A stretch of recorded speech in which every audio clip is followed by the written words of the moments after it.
चाहिँ दरबारसँग दिनदिनै भेटघाट गर्न हुने, कुराकानी गर्न हुने, सबैले संवाद गर्न हुने हैन, शपथ ग्रहण गर्न हुने, सबै कुरा गर्न हुने हैन। अरू त्यसको कुर्ची पायो भने जे पनि गरिदिने, सरकार पायो भने जे पनि गरिदिने।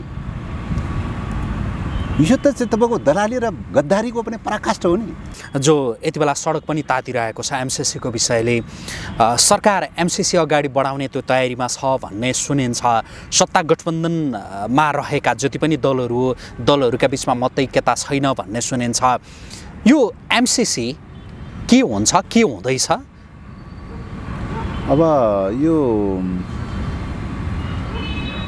अब एमसीसी परियोजनाको बारेमा प्रधानमन्त्रीज्यूले चाहिँ अब यो चाहिँ टेबल गर्नु पर्यो, सदनबाट टेबल गर्नु पर्यो, पास भयो भने फेल भए पनि टेबल गरिदिनु पर्यो भन्ने कुरामा चाहिँ अब अमेरिकासँग गरेको एग्रिमेन्टलाई अब यसलाई चाहिँ अब त्यतिकै पेन्डिङ गरेर राख्नु भएन, पास भयो भने फेल भए पनि एउटा टुङ्गो लगाइदिनु पर्यो भन्ने कुरा उहाँले अहिले पछिल्लो समयमा उहाँले उठाइरहनु भएको छ। र त्यो उठाएपछि यो विषयमा चाहिँ अब विगतदेखि नै एउटा बहसमा उठिरहेको विषय हो कि यसको कन्टेन्टमा चाहिँ थुप्रै असहमति अथवा राष्ट्रिय हित प्रतिकूलका प्रावधानहरू चाहिँ छन्। त्यसकारणले यसको अन्तर्वस्तुमा नेपालको सार्वभौम अधिकारलाई नै कुण्ठित गर्ने प्रकारका शर्तहरू चाहिँ छन्, प्रावधानहरू चाहिँ छन्। त्यसो भएको हुनाले यो सार्वभौम अधिकारलाई नै एउटा चाहिँ आर्थिक परियोजना भनेर भनिएको योजनामा सार्वभौम अधिकारलाई नै कुण्ठित गर्ने खालका प्रावधानहरू भएको हुनाले चाहिँ पहिलो कुरा त्यसलाई संशोधन गर्नुपर्छ हैन, वार्ता गरेर संशोधन गर्नुपर्छ। किनभने पटक पटक अमेरिकाले चाहँदाखेरि चाहिँ धेरै पटक संशोधन गरिसकेका छ, नेपालले चाहँदाखेरि संशोधनै नहुने भन्ने त हुँदैन चाहिँ। त्यसकारणले यदि समान प्रकारको सम्झौता हो भने यो संशोधन गरिनुपर्छ र संशोधन गरेर चाहिँ यसलाई चाहिँ तपाईँको आर्थिक परियोजनामा परिणत गर्नुपर्छ। अहिलेको परियोजना चाहिँ कस्तो छ भन्दाखेरि अहिलेको चाहिँ सम्झौताको मोडल हेर्दाखेरि र अमेरिकाले जुन ढङ्गले डिफाइन गरिरहेको छ त्यो सबै मोडल हेर्दाखेरि चाहिँ यो आर्थिक परियोजनाको आवरणमा सैन्य परियोजनाको रूपमा ल्याइरहेको चाहिँ छ भन्ने हो। किन त भन्दाखेरि अमेरिकी चाहिँ परराष्ट्र नीतिको मूल केन्द्रबिन्दु बनेको आइपिएस हो, इन्डो पेसिफिक स्ट्राटेजिक पार्टनरसिप हो र इन्डो पेसिफिक स्ट्राटेजिक पार्टनरसिप भनेको सैन्य गठबन्धन हो र त्यो सैन्य गठबन्धनको मातहतमा रहेर सैन्य गठबन्धनको अभिन्न अङ्गको रूपमा भनेर चाहिँ अमेरिकी रक्षा विभागले र अमेरिकी विदेश विभागले त्यो कुरा ल्याइरहेको चाहिँ छ र रिटेन रूपले नै उनीहरूले बोलिरहेको विषय भयो र उनीहरूका अधिकारीहरूले पनि सार्वजनिक रूपले बोलिरहेको विषय भयो हैन। त्यस कारणले गर्दाखेरि सुरुमा सम्झौता गर्दाखेरि आर्थिक सम्झौता भनेर भन्ने हैन, ग्रान्ड सम्बन्धी सम्झौता भनेर भन्ने, पछि चाहिँ तपाईँको इन्डो पेसिफिक स्ट्राटेजिक पार्टनरसिप घोषणा भइसकेपछि चाहिँ अनि यसको अङ्ग हो भनेर चाहिँ जो अमेरिकाले डिफाइन गर्यो यो त बेठिक भयो। त्यस कारणले गर्दाखेरि इन्डो पेसिफिक स्ट्राटेजिक पार्टनरसिपबाट चाहिँ यसलाई अलग गर्न सक्ने नसक्ने हैन, अमेरिकाले त्यो क्लियर गर्नु पर्यो, अमेरिकी सरकारले क्लियर गर्नु पर्यो। एमसीसी कम्पनीले मात्रै क्लियर गरेर त हुँदैन चाहिँ, एमसीसी त कम्पनी हो चाहिँ हैन, त्यो कम्पनीले क्लियर गरेर त हुँदैन चाहिँ, त्यो त सरकारले क्लियर गर्नु पर्यो चाहिँ। त्यस कारणले गर्दाखेरि सरकारले के भन्छ त आइपिएसको पार्ट हो भनेर भन्छ। अब आइपिएसको पार्ट हो भने त त्यो त सैन्य रणनीति भयो, सैन्य रणनीति त नेपालले स्वीकार गर्न सक्ने अवस्था हुँदैन। किन त भन्दा नेपालको परराष्ट्र नीति र संविधान, पञ्चशीलको सिद्धान्त, असंलग्न आन्दोलन, कुनै पनि अन्तर्राष्ट्रिय मुद्दाहरूको सन्दर्भमा शान्तिपूर्ण ढङ्गले संवादको तरिकाबाट हल गरिनुपर्छ भनेर भनिरहेको अवस्थामा चाहिँ अब यो सैन्य गठबन्धनमा लाग्ने र युद्धमा लाग्ने या चाहिँ शस्त्रास्त्र होडबाजीमा लाग्ने भन्ने कुरा त हुन सक्दैन। नेपालको संविधानले एक्सेप्ट गर्दैन चाहिँ यो कुरा त।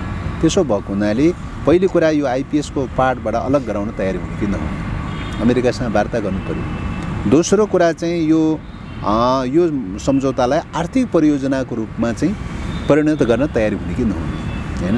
आर्थिक मोडेलमा विगत कालमा थुप्रै सम्झौताहरू भएका चाहिँ छन्। डिएफआइडीसँग सम्झौता भएको छ, युएसएडसँग सम्झौता भएको छ, जेटीजेडसँग सम्झौता भएको छ, जाइकासँग सम्झौता भएको छ, वर्ल्ड ब्याङ्कसँग, एडिबीसँग थुप्रै दातृ निकायहरूसँग सम्झौता भएको चाहिँ छ। र ती सम्झौताहरू हुँदाखेरि चाहिँ सम्झौता गरेर चाहिँ तपाईँको सरकारले सम्झौता गर्छन् र सरकारले नै कार्यान्वयन गर्छन्, जस अब जस सरकारले भोग्छ। त्यो ढङ्गले गर्दै आइरहेको अवस्था हो। त्यसको एउटा स्ट्यान्डर्ड छ एउटा चाहिँ हैन, आर्थिक सहायता सम्बन्धी सम्झौताको एउटा मापदण्ड छ, स्ट्यान्डर्ड छ।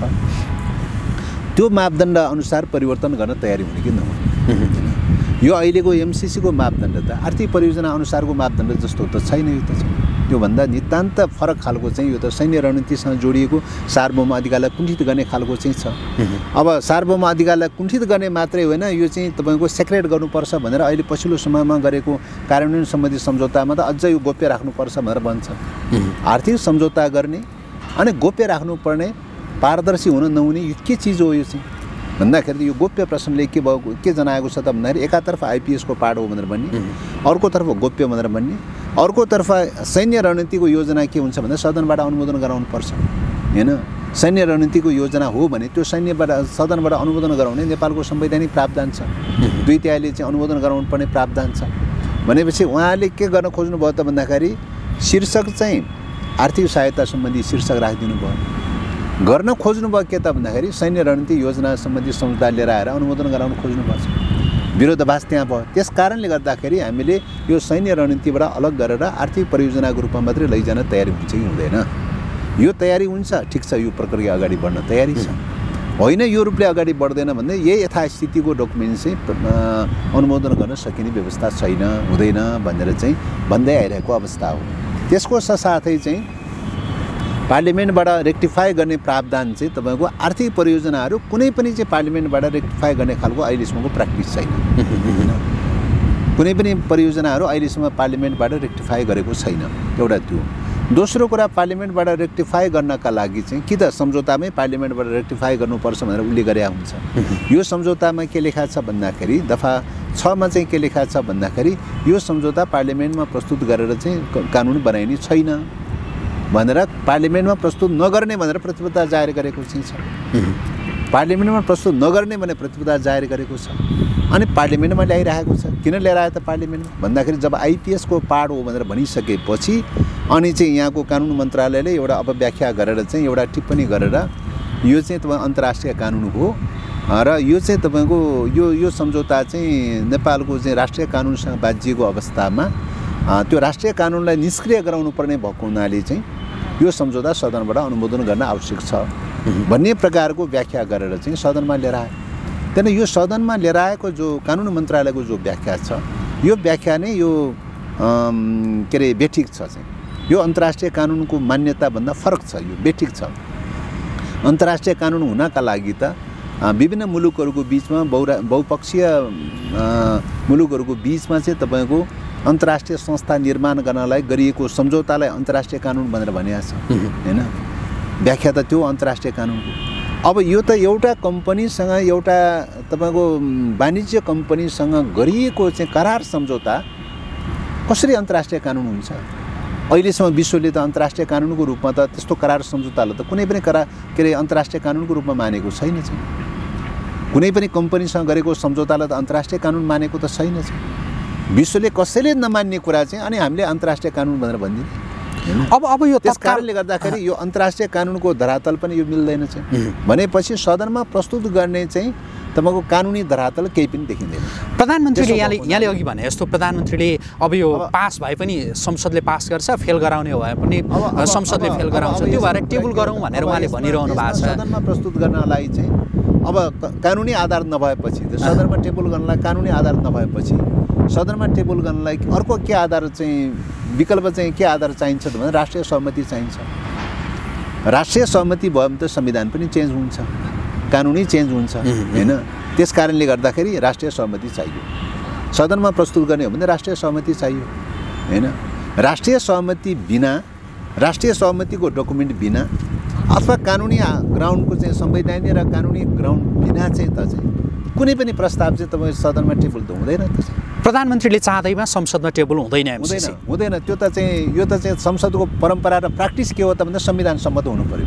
1 नम्बर संविधान सम्मत हुनु पर्यो, दोस्रो नम्बर चाहिँ प्रचलित ऐन सम्मत हुनु पर्यो, तेस्रो नम्बर चाहिँ तपाईँको चाहिँ प्र्याक्टिसमा हुनु पर्यो। 3टा यो कन्डिसन हुनु पर्यो नि। यो त कुनै पनि मेल खाँदैन। यो हुँदै अब यी कुनै पनि छैन भने के हुनु पर्यो त राष्ट्रिय सहमति हुनु पर्यो चाहिँ हैन। राष्ट्रिय सहमति हुनु पर्यो। त्यसैले यो विभिन्न जो कन्डिसनहरू कुनै पनि कन्डिसन मिट भएको छैन अनि कुनै पनि कन्डिसन मिट नभइकन चाहिँ कसरी प्रस्तुत गर्ने सदनमा? राष्ट्रिय सहमतिको सम्भावना देखिँदैन। किन पनि देखिँदैन भने यहाँको दलले हुँदैन भनेर भनिरहेको छ, यहाँहरूले हुँदैन भनिराख्नु भएको छ। यता एकीकृत समाजवादी, नेकपा एकीकृत समाजवादीले त्यही भनिरहेको छ, जनमोर्चाले त्यही भनिरहेको छ भने राष्ट्रिय सहमतिको त सम्भावना देखिँदैन। सम्भावना के छ जस्तो के चाहिँ मैले अघि नै भने नि, तपाईँको यसलाई आर्थिक परियोजनाको रूपमा परिणत गर्न तयारी हुने हो भने, सैन्य योजनाबाट परिवर्तन गरेर आर्थिक परियोजनामा परिणत गर्ने हो भने, होइन, आर्थिक सहायता सम्बन्धी परियोजनामा परिणत गर्ने, जसरी DFID को चाहिँ परियोजना आएको थियो, जसरी STC को अनि जाइकाको, JTZ को र USAID को चाहिँ परियोजनाहरू सञ्चालन भएको थियो विगत कालमा, त्यो मोडेलमा परिणत हुने हो भने, होइन, IPS को पार्टबाट मुक्त गराउने हो भने, त्यो मोडेलमा आउने हो भने त्यसमा त कसैको पनि विमति हुँदैन। अहिलेसम्म कसैले पनि विमति गरेको छैन, कुनै पनि दलले विमति गरेको छैन। तर अमेरिकाले त भनिसक्यो त अब यो संशोधन होइन, पास गर्ने भने यतिकैमा पास गर्नुहोस् भनेर भनिसकेको छ। होइन भनेर चाहिँ जो भनिरहेको छ त्यही नै चाहिँ तपाईँको स्ट्राटेजी, रणनीतिक चाहिँ उद्देश्य अन्तर्निहित छ भन्ने कुराको चाहिँ प्रमाण हो यो चाहिँ। उनीहरूले चाहँदाखेरि चाहिँ 13 पटकसम्म संशोधन गर्ने, नेपालले चाहँदाखेरि एक पटक पनि संशोधन गर्न नपाउने, होइन। उनीहरूले किन संशोधन गरे त? 13 पटक किन संशोधन गरे त? उनीहरूले चाहँदाखेरि जतिखेर जे मन परि संशोधन गर्न पाउने, हामीले चाहँदाखेरि एक पटक पनि संशोधन गर्न नपाउने। असमानताको त यो त नाङ्गो उदाहरण हो नि यो त, होइन। असमानताको त नाङ्गो उदाहरण हो नि एउटा त्यो। अर्को कुरा चाहिँ आर्थिक सहायता सम्बन्धी सम्झौताको बारेमा पास गर्नुपर्छ, सदनबाट पास गर्नुपर्छ भने दुनियाँमा कहाँ छ रिकर्ड चाहिँ, प्र्याक्टिस कहाँ छ? त्यो त छैन कहीँ पनि चाहिँ, होइन। र त्यस्तै गरिकन चाहिँ त्यस्तो सम्झौता चाहिँ सदनबाट पास गर्नु पर्यो भनेर जुन ढङ्गले पेलपाल गरिरहेको चाहिँ छ, जुन ढङ्गले चाहिँ प्रेसर क्रिएट गरिरहेको चाहिँ छ, एउटा आर्थिक सम्झौता चाहिँ कार्यान्वयन गर्नलाई त्यो रूपले प्रेसर गर्नुपर्ने जरुरी किन? त्यसकारणले यो सदनबाट अनुमोदन गर्नुपर्छ भन्ने कुरा, प्रेसरको कुरा, संशोधन गर्न सकिँदैन भन्ने कुरा र त्यसका वरिपरि मतलब त्यसको पोर्टफोलियोमा बोलेका विषयहरू, यी सबै कुराले के देखाउँछ त भन्दाखेरि यो सैन्य रणनीति हो भन्ने कुराको चाहिँ अकाट्य प्रमाणहरू प्रस्तुत गरिरहेको चाहिँ छ, होइन। त्यसकारणले गर्दाखेरि यो अकाट्य प्रमाणहरू प्रस्तुत भइरहेको अवस्थामा नेपालको संविधान विपरीत ढङ्गले कसरी प्रस्तुत हुन सक्छ सैन्य योजना सदनमा? केही गरी जस्तो प्रधानमन्त्रीले यसलाई अब टेबल गर्ने भनेर उहाँ अगाडि बढ्नुभयो भने तपाईँहरूको दल के सरकारबाट बाहिरिन्छ के हुन्छ? होइन, अब होइन, यो यस्तो पहिलो कुरा त अब यो कोलिसनको गभर्मेन्ट हो। कोलिसनको गभर्मेन्ट भनेको के हो त भन्दाखेरि सहमति भएका विषयहरू मात्रै अगाडि बढाउने प्र्याक्टिस हो। अहिलेसम्मको पार्लियामेन्ट्री डेमोक्रेसीमा तपाईँको कोलिसन गभर्मेन्टले गर्ने भनेको के हो त भन्दाखेरि चाहिँ कोलिसनमा सहमत भएका विषयहरू, कमन इस्युहरू मात्र अगाडि बढाउने कुरा हो, होइन। अब कमन इस्युभन्दा बाहिर चाहिँ तपाईँको अगाडि बढ्यो भने त्यो कोलिसनको औचित्य समाप्त हुन्छ, होइन। कोलिसनभन्दा बाहिरका इस्युहरू अगाडि बढ्यो भने चाहिँ, कमन इस्युहरूभन्दा बाहिरको इस्यु अगाडि बढ्यो भने के हुन्छ त? कोलिसनको त कुनै अर्थ र औचित्य रहँदैन चाहिँ, होइन, औचित्य रहँदैन। त्यस कारणले गर्दाखेरि चाहिँ तपाईँको चाहिँ के हुन्छ त भन्दाखेरि त्यसले कोलिसनमा पनि अब कुनै न कुनै ढङ्गले त्यो अवस्थामा कोलिसनमा पनि प्रभाव पर्न सक्दैन भनेर भन्नु। तपाईँहरू सरकारबाट बाहिरिनुहुन्छ यदि त्यस्तो भयो, MCC अगाडि बढाइयो, संसदमा टेबल गरियो भनेदेखि माओवादीले सरकार छोड्छ? सरकारको कुरा भनेर भनेको यो चाहिँ तपाईँको कोलिसन भनेर भनेको यो त नितान्त डे टु डेको राजनीतिक प्रश्न हो। MCC भनेको त मुलुकको स्वाधीनताको प्रश्न हो, जीवन मरणको प्रश्न हो। मुलुकको जीवन मरणको प्रश्नलाई एउटा जाबु कोलिसनसँग तुलना गर्न मिल्छ? 6 महिनामा फेरबदल भइरहने सरकारसँग तुलना गर्न मिल्छ? मुलुकको स्वाधीनताको निम्ति पार्टी फुट्न सक्छ, तोड विभाजन हुन सक्छ। हिजो चाहिँ नेकपा विभाजन भयो, MCC को कारणले गर्दा नेकपा विभाजन भयो चाहिँ पार्टी त विभाजन हुन सक्छ भने जब एउटा सरकारको कुरा, जब एउटा कोलिसनको कुरा MCCसँग तुलना गर्न मिल्ने विषय हो। यो चाहिँ सरकार छोड्न तयार छ, MCCलाई अवमूल्यन गर्न खोज्ने यो चाहिँ चिन्तन प्रवृत्ति। सरकार छोडिन्छ होइन, प्रश्नसँग चाहिँ तपाईँको चाहिँ अवमूल्यन गर्ने खोज्ने यो त मिल्दैन। त्यस कारणले गर्दाखेरि यो चाहिँ के हो त भन्दा यो त नितान्त डे टु डेको कमन इस्युहरू मिलेको इस्युमा कहिले कोसँग मिल्छ, कहिले कोसँग मिल्छ। पार्लियामेन्ट्री डेमोक्रेसीमा तत्कालका इस्युहरू मिल्नेहरूको बिचमा गरिबमा कोलिसन बन्छ, गरिबमा कोलिसन भत्किन्छ। अब यो गठबन्धन त भत्किने देखियो नि होइन, जस्तो यति बेलाको यो परिदृश्यलाई हेर्दाखेरि कसरी गठबन्धन भत्किने देखियो भनेदेखि तपाईँले अहिले भनिरहनु भएको छ यो गभर्मेन्ट भनेको यो 6 महिनामा चेन्ज हुन सक्ने यो गभर्मेन्ट भनेको ठुला कुरा होइन, हाम्रो राष्ट्रियता स्वाधीनताको अगाडि भनेर भनिरहनु भएको छ होइन। यता नेकपा एमाले यही गठबन्धन तोड्ने शर्तमा प्रधानमन्त्री शेरबहादुर देउवालाई तपाईँ MCC अगाडि बढाउनुहोस्, हामी साथमा छौँ भनेर केपी शर्मा ओलीले भन्नुभयो भन्ने कुरा आइरहेको छ। अब गठबन्धन त तोडिने देखियो होइन। राष्ट्रघात र जनघातको नाङ्गो नमुना, नाङ्गो उदाहरण भनेको यही हो चाहिँ। एमसिसीको प्रश्नलाई गभर्मेन्टसँग तुलना गर्ने, एमसिसीको प्रश्नलाई गठबन्धनसँग तुलना गर्ने, गठबन्धनसँग तुलना गरेर एमसिसीको प्रश्नलाई अवमूल्यन गर्न खोज्ने होइन, राष्ट्रिय स्वाधीनताको प्रश्नलाई अवमूल्यन गर्न खोज्ने भनेको दलालीको चिन्तनको पराकाष्ठ हो। यो चाहिँ कुर्सी पायो भने जे पनि गरिदिने, सरकार पायो भने जे पनि गरिदिने, यो त चाहिँ तपाईँको दलाली र गद्दारीको पनि पराकाष्ठ हो नि। यही दलाली र गद्दारीको पराकाष्ठताको कारणले गर्दाखेरि मुलुकको चाहिँ अस्मिता कहाँ पुगेको छ आजको स्थिति। त्यस कारणले गर्दाखेरि चाहिँ तपाईँको चाहिँ त्यत्रो सैद्धान्तिक महत्त्वको प्रश्न, त्यत्रो राजनीतिक महत्त्वको प्रश्न, मुलुकको स्वाधीनताको प्रश्न, मुलुकको जीवन र मरणको प्रश्न छ। नेपालको हिस्ट्रीमा चाहिँ तपाईँको 250 वर्षमा दरबारले शासन गर्यो, यस्तो खालको सङ्कट पैदा भएको थिएन। 104 वर्षमा राणाहरूले शासन गर्यो, यस्तो सङ्कट पैदा भएको थिएन। आज त्यत्रो सङ्कट पैदा भइरहेको छ, नेपालको जीवन मरणको प्रश्न पैदा भइरहेको छ। न एउटा जाबु कोलिसनसँग तुलना गर्ने, एउटा जाबु सरकारसँग तुलना गरेर अवमूल्यन गर्ने एमसिसीको प्रश्नलाई, सरकार पाइन्छ भने एमसिसी पास गरिदिन्छौँ भनेर चाहिँ त्यत्रो अवमूल्यन गर्ने चाहिँ अपहेलना गर्ने, यसले त देशमाथिको कति खेलवाड गर्ने खालको चिन्तन प्रवृत्ति छ। हेर्नुहोस् त नेताहरूको चाहिँ देशको स्वाधीनतामाथिको खेलवाड गर्ने खालको चाहिँ पद र पैसाको लागि, प्रतिष्ठाको लागि चाहिँ स्वाधीनतामाथि खेलवाड गर्ने खालको प्रवृत्ति कति घटिया खालको, निकृष्ट खालको चिन्तन प्रवृत्ति रहेछ भन्ने कुराको नाङ्गो उदाहरण हो नि यो त चाहिँ।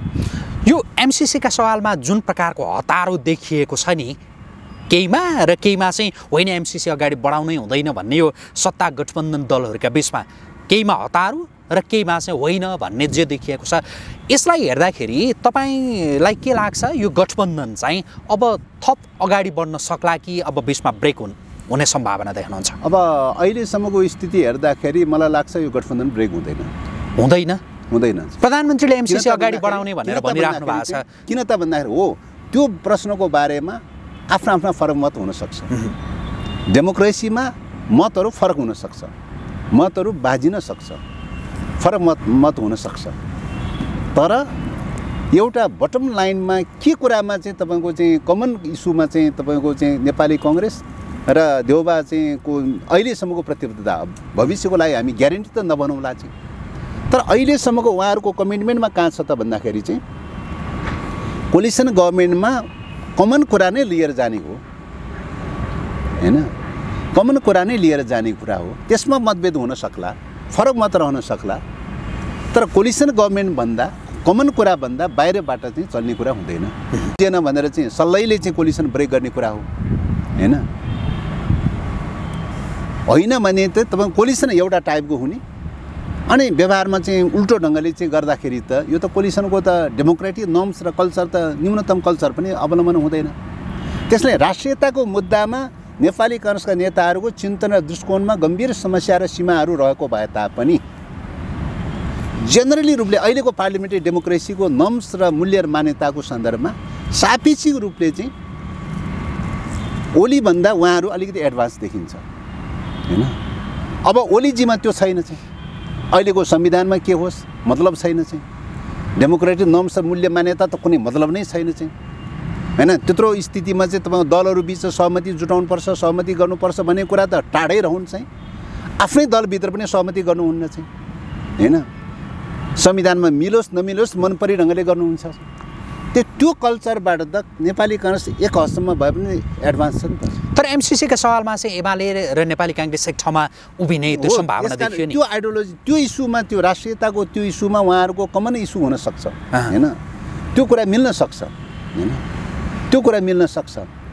तर एउटा चाहिँ तपाईँको अहिलेको संविधानको मान्यता अनुसार कोलिसनमा चल्नुपर्ने, पार्लियामेन्ट कोलिसनमा चल्नुपर्ने अवस्था छ, त्रिसङ्कुज खालको अवस्था छ, कोलिसनमा चल्नुपर्ने अवस्था छ, कोलिसनको मान्यता अनुसार जानुपर्ने अवस्था छ, कोलिसन बिना यो सिस्टम रन गर्न सक्ने अवस्था छैन। यो सबै कुराले गर्दाखेरि नेपाली काङ्ग्रेस कमसेकम यो सिस्टम रन गर्नुपर्छ भन्ने पक्षमा छ होइन। एमाले कहाँ छ त भन्दाखेरि यो सिस्टम कसरी हुन्छ भत्काउनुपर्छ भन्ने लाइनमा चाहिँ छ। सिस्टम भत्काउनुपर्छ भन्ने लाइनमा र सिस्टम रन गर्नुपर्छ भन्ने लाइनमा यो लोकतान्त्रिक मूल्य मान्यताको नर्म्सहरूमा केही भिन्नताहरू चाहिँ छन्।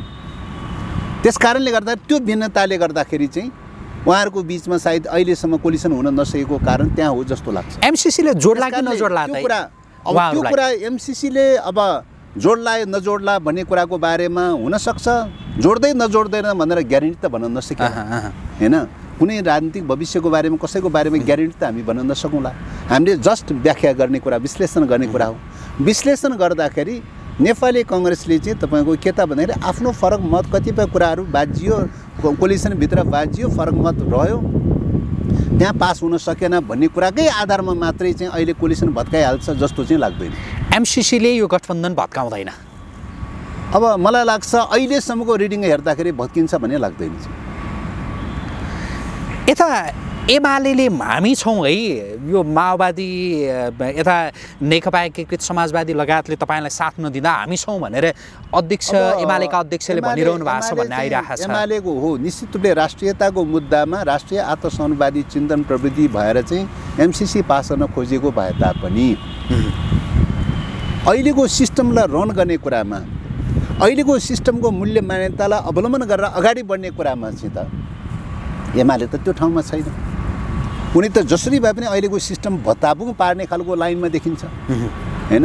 संविधानको कुनै मतलब छैन, संसदको कुनै मतलब छैन, न्यायालयको कुनै मतलब छैन, राज्यको पावर सेपरेसनको थ्योरीको प्रिन्सिपलहरूको कुनै मतलब छैन चाहिँ हैन। र संसदीय परम्परा र मूल्य मान्यता अनुसारको यो डेमोक्रेटिक मूल्य मान्यता अनुसारको अवलम्बन गर्ने कुराको कुनै मतलब छैन चाहिँ।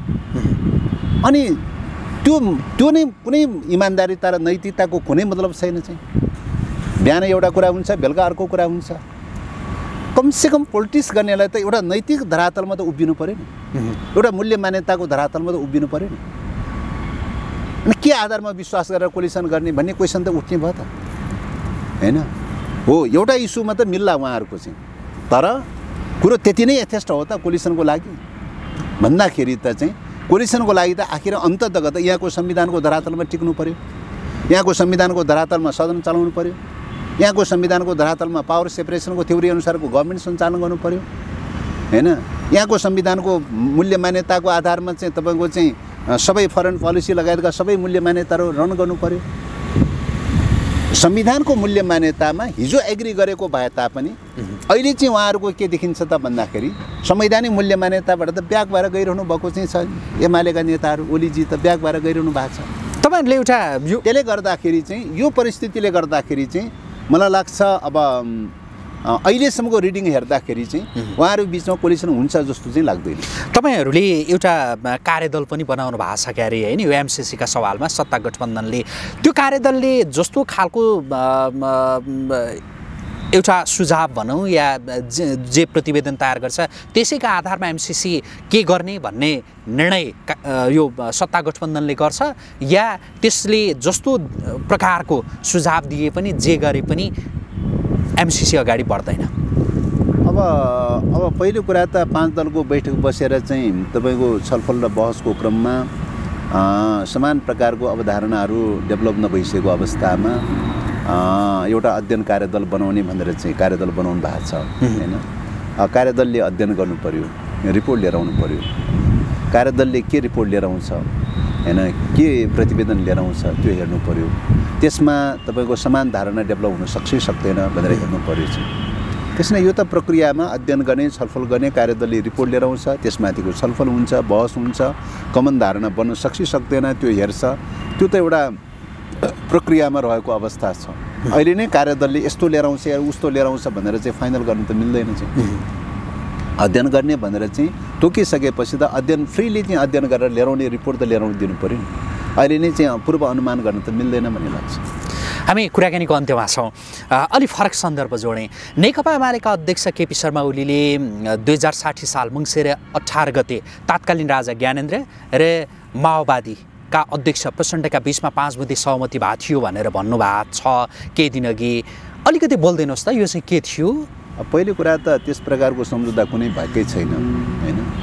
अब सम्झौतै नभएको कुरालाई सम्झौता भयो भनेर चाहिँ भन्नुको कुनै अर्थ र औचित्य छैन। र त्यसको खाली के मात्रै हो त भन्दाखेरि त्यो राजनीतिक चरित्र हत्या गर्ने कुरा मात्रै हो भन्ने लाग्छ। र यदि सम्झौता भएको थियो भने राजनीतिक मुद्दाहरूको बारेमा गरेका सम्झौताहरू सबै कुराहरू त्यो बेलामा सार्वजनिक भएको रहेनछ भने पनि पछिल्लो समयमा शान्ति प्रक्रिया अगाडि बढिसकेपछि त्यो सार्वजनिक चाहिँ हुन्थ्यो होला चाहिँ।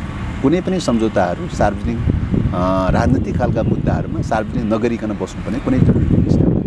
उहाँले त मिति नै तोकिदिनु भयो नि 60 मङ्सिर 18 गते भनेर। राजनीतिक मुद्दाहरूको सन्दर्भमा सार्वजनिक गर्नु नपर्ने कुनै पनि विषय छैन। त्यस कारणले गर्दाखेरि पारदर्शीपूर्ण ढङ्गले हैन गर्नुपर्ने कुराहरूको बारेमा कुनै लुक्नुपर्ने छिप्नुपर्ने जरुरीको विषय होइन। पहिलो कुरा त्यो। दोस्रो कुरा चाहिँ राजनीतिमा चाहिँ तपाईँको राजनीतिक शक्तिहरूको बिचमा प्रत्यक्ष परोक्ष रूपमा कुराकानी नै हुन सक्दैन भनेर निरपेक्ष रूपले कसरी पनि भन्न मिल्दैन हैन। संसदमा रहेका संसदवादीहरूले चाहिँ दरबारसँग दिनदिनै भेटघाट गर्न हुने, कुराकानी गर्न हुने, सबैले संवाद गर्न हुने हैन, शपथ ग्रहण गर्न हुने, सबै कुरा गर्न हुने हैन। अरू त्यसको विरुद्धमा गणतन्त्रको निम्ति लागिरहेकाहरूले वार्तै गर्नु हुँदैन भन्ने कुरा पनि कहीँ हुन्छ हैन। त्यो पनि तुक मिल्दैन, त्यो पनि सेट मिल्दैन। पहिलो कुरा त्यो। दोस्रो कुरा चाहिँ तपाईँको के हो त भन्दाखेरि अहिले चाहिँ यो बेलामा जुन बेलामा राष्ट्रियताको सङ्कट पैदा भइरहेको छ, राष्ट्रियताको सङ्कट पैदा भइरहेको बेलामा राष्ट्रिय स्वाधीनताको निम्ति लड्न चाहने अथवा बोल्न चाहने अथवा मन्तव्य राख्न चाहने, अभिव्यक्ति दिन चाहने जो कोही शक्तिहरूसँग पनि के त भन्दाखेरि स्वाधीनताको मुद्दामा चाहिँ तपाईँको चाहिँ अगाडि बढ्नका लागि समग्र नागरिक समाजलाई समेत पनि आग्रह गरिरहेको अवस्था हो अहिले चाहिँ। यस्तो बेलामा राष्ट्रिय स्वाधीनताको मुद्दाबाट डाइभर्ट गरेर चाहिँ विषय अन्तर गरेर चाहिँ हैन हिस्ट्रीका उ जमानाका कुराहरूको चाहिँ कुनै जसको कुनै महत्त्व छैन, कुनै औचित्य छैन अहिलेको सन्दर्भमा, त्यस्ता खालका विषयहरू जो उठाउन खोजिरहेको छ यसले के बताउँछ त भन्दाखेरि राष्ट्रिय स्वाधीनताको मूल्यलाई न्यूनीकरण गर्ने, विषय अन्तर गर्ने, विषय डाइभर्ट गरिदिने र यो अहिलेको यो प्रक्रियाको अभियानमा चाहिँ वैचारिक रूपले राजनीतिक रूपले त आखिरमा अगुवा त माओवादीले गरिरहेको छ, त्यसको पनि अध्यक्ष प्रचण्डले गरिरहेको चाहिँ छ। राष्ट्रियताको मुद्दाको सन्दर्भमा जुन अगुवा गरिरहेको अवस्था छ, वैचारिक रूपले जो अगुवा गरिरहेको छ त्यसलाई चरित्र हत्या गर्ने हैन, त्यसलाई चाहिँ सेफुटेज गरिदिने, त्यसलाई चाहिँ तपाईँको चाहिँ के अरे गलत प्रकारका आरोपहरू लगाउन थालिसकेपछि के हुन्छ त भन्दाखेरि चाहिँ विषय अन्तर हुन्छ हैन। राष्ट्रिय स्वाधीनताको मोमेन्टलाई कमजोर पार्न सकिन्छ। उहाँले त्यो मिति नै तोकेर भनेका कारणले त्यो मङ्सिर 18 का दिन दरबार र माओवादीका बीचमा केही चाहिँ भएको थियो कि थिएन? केही पनि भएको थिएन। मङ्सिर 18 2007 मा केही भएको छैन, केही पनि भएको छैन। यो बिल्कुल चरित्र हत्याको कुरा हो, राजनीतिक चरित्र हत्याको कुरा हो। यो बिल्कुलै केही होइन। यो किन अहिले उठाइयो त भन्दाखेरि अहिले राष्ट्रियताको मुद्दा जब उठ्न थालिसकेपछि, स्वाधीनताको मुद्दा उठ्न थालिसकेपछि स्वाधीनताको मुद्दालाई कुण्ठित गर्नलाई, त्यसमा पनि त्यसको अगुवा गर्ने प्रचण्डको चरित्र हत्या गर्नलाई चाहिँ उठाइएको मुद्दा हो। त्यसकारणले राष्ट्रिय आत्मसमर्पणवादी दलालीको पराकाष्ठाको प्रमाण हो यो चाहिँ।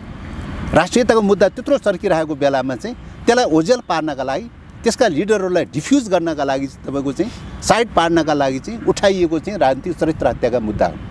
राष्ट्रिय आत्मसमर्पणवादी दलालीको चिन्तनको पराकाष्ठा हो यो चाहिँ। किन त भन्दाखेरि यो अहिलेको चाहिँ सङ्घर्षको बेलामा, अहिलेको चाहिँ परिस्थितिमा स्वाधीनताको मुद्दा त्यत्रो क्राइसिस परिरहेको बेलामा, सङ्कट परिरहेको बेलामा स्वाधीनताको निम्ति लड्नुको सट्टामा, स्वाधीनताको निम्ति बल पुर्याउनुको सट्टामा चाहिँ तपाईँको चाहिँ स्वाधीनताको मोमेन्टलाई कुण्ठित गर्नका लागि चाहिँ, विभाजन गर्नलाई, विखण्डन गर्नलाई, विस्थापित गर्नलाई चाहिँ गलत ढङ्गले चरित्र हत्या गर्ने कुराहरू गर्नुको तात्पर्य के त भन्दाखेरि यो त दलालीको चिन्तन हो नि, विदेशी साम्राज्यवादी विस्तारवादी शक्ति केन्द्रको दलालीको चिन्तन हो नि। त्यसकारण यो राष्ट्रिय आत्मसमर्पणवादी चिन्तनको उपज हो यो चाहिँ। यो यथार्थता होइन, राष्ट्रिय आत्मसमर्पणवादी चिन्तनको उपज हो यो चाहिँ। माओवादी र दरबारका बीचमा केही कुरै नभए भन्ने चाहिँ होइन, कुरा हुन सक्छ होइन। त्यस्तो खालको प्रत्यक्ष रूपमा कुनै पनि कुरा भएको छैन, थिएन। केही प्रस्ताव चाहिँ तात्कालीन अवस्थामा माओवादीले दरबार सामु पुर्याएको भनेर मैले पुर्याएको थिएँ भनेर भन्ने मान्छेहरू पनि जस्तो सार्वजनिक भए, बीचका मान्छेहरूले पुर्याउने ल्याउने कुराहरू चाहिँ बीचबीचमा इन्फर्मली रूपले गर्ने कुरा त्यो अलग विषय हुन्छ। पोलिटिक्समा त्यस्तो चाहिँ हुनै सक्दैन भनेर भन्न सकिँदैन। दुनियाँमा तपाईँको युद्ध चलिरहेको हुन्छ, शक्ति केन्द्रहरूको बिचमा विश्वयुद्ध चलिरहेको थियो पहिलो विश्वयुद्धमा, तर पनि उनीहरू बिचमा कुराकानी भइरहेको थियो। दोस्रो विश्वयुद्धको बेलामा युद्ध चलिरहेको थियो, तै पनि कुराकानी भइरहेको थियो साइड साइडमा। दुनियाँमा युद्धरत पक्षहरूको बिचमा संवाद हुन सक्दैन, कुराकानी हुन सक्दैन। यो त सार्वभौम मान्यताको कुरा हो नि। त्यस्तो कुरालाई पनि तपाईँको चाहिँ चरित्र हत्याको रूपमा ग्रहण गरेर चाहिँ तपाईँको यो ढङ्गले ट्विस्ट गर्ने, विषय अन्तर गरेर त्यो ढङ्गले ट्विस्ट गर्ने। त्यस कारणले यसरी गर्नुको तात्पर्य के हो त भन्दाखेरि चिन्तनमा जब चाहिँ राष्ट्रिय आत्मसमर्पणवादी चिन्तनले सुर्चो बनेपछि के गर्छ त भन्दाखेरि चाहिँ राष्ट्रियताको निम्ति आवाज उठाउनेहरूलाई हैन, स्वाधीनताको निम्ति आवाज उठाउनलाई कसरी चरित्र हत्या गर्ने, कसरी सिद्ध्याउने, घुमाउरो ढङ्गले कसरी सिद्ध्याउने भन्ने कोणबाट उठेका विषयहरू। यो यथार्थ सम्बन्ध बिल्कुलै होइन। अन्तिम जिज्ञासा, गलत विषय हो। अन्तिम जिज्ञासा यहीसँग सम्बन्धित, तत्कालीन अवस्थामा माओवादीले संवैधानिक रूपमा तपाईँ राजा रहनका लागि तयार हो भने चाहिँ हामी ओके छौँ भनेर त्यति बेला प्रस्ताव दरबारमा पठाएको थियो भनेर केहीले भनेका छन्। जस्तो प्रस्ताव मैले लगेको थिएँ भन्ने एकजना जस्तो डाक्टर केबी रोकाले मसँगैको एउटा अन्तर्वार्तामा भन्नुभएको छ, प्रचण्डले यो प्रस्ताव दरबारमा पुर्याइदिनुहोस् भनेर दिल्लीमा भेट भएका बखत उहाँले भन्नुभएको थियो भन्ने, यो चाहिँ के हो, यो विषयमा अलिकति भनिदिनुहोस् त। अब पहिलो कुरा त तपाईँको चाहिँ बिचका अब युद्ध चलिरहेको बेलामा बिचबिचमा मान्छेहरूले चाहिँ कहिले संवादको लागि, सम्झौताको लागि, वार्ताको लागि बिचबिचका मान्छेहरूले लभिङ क्याम्पेनहरू गर्न सक्दैन भनेर भन्न सकिँदैन। मान्छेहरूले गरिरहन्छन् होइन, गरिरहन्छन्। त्यस कारणले गर्दाखेरि त्यो रूपले चाहिँ गर्ने कुराहरू त्यो अलग विषय हुन्छ। संवादै नहुने, मैले अघि नै भने युद्धरत पक्षहरूको बिचमा संवाद हुँदैन भनेर निरपेक्ष रूपले सोच्नु हुँदैन। संवाद हुन सक्छ होइन, तर अब प्रत्यक्ष रूपमा कुनै पनि प्रकारको कुराकानी भएको होइन चाहिँ र कुनै पनि प्रकारको एग्रिमेन्ट भएको होइन चाहिँ, प्रस्तावहरू चाहिँ गएका हुन्। दोस्रो कुरा चाहिँ तपाईँ बिचबिचका मान्छेहरूले मध्यमार्गी चाहिँ बिचबिचका चाहिँ फेसिलेसन गर्छु, संवाद गर्छु, यो गर्छु भन्ने मान्छेहरूले गरिरहन्छन्। त्यो चाहिँ होइन, दुनियाँमा कहाँ गरेका छैन होइन। युद्धरत पक्षहरूले एउटा पक्षले चाहिँ सूचना पठाउँछ अर्को पक्षलाई, अर्को पक्षलाई चाहिँ खबरहरू पठाउन सक्छ।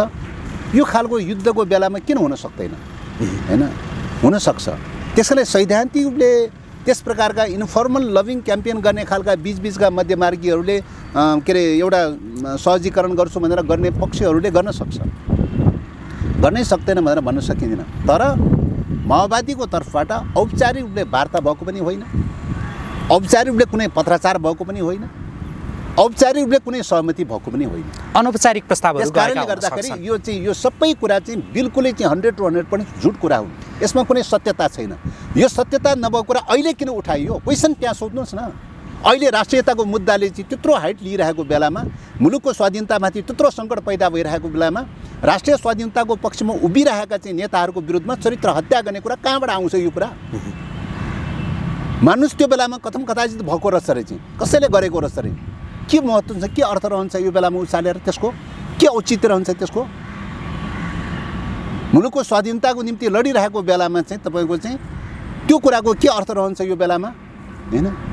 तर यस्ता खालका कुराहरू एउटा चरित्र हत्या गर्ने ढङ्गले चाहिँ जसरी चाहिँ उठाइरहेका चाहिँ छन्, विषय अन्तर गर्ने, विषय डाइभर्ट गर्ने होइन, विषय अन्तर गर्ने र चरित्र हत्या गर्ने, यो टाइपको चाहिँ यो यसको चाहिँ लक्ष्य र उद्देश्य भनेको विषय अन्तर गर्ने, मतलब राष्ट्रियताको मुद्दामा लडिरहेका, डेमोक्रेसीको मुद्दामा लडिरहेका, परिवर्तनको मुद्दामा लडिरहेका पात्रहरू, व्यक्तित्वहरू, नेतृत्वलाई चाहिँ चरित्र हत्या गर्ने कुरा भए यसमा एक रत्ती पनि सत्यता छैन।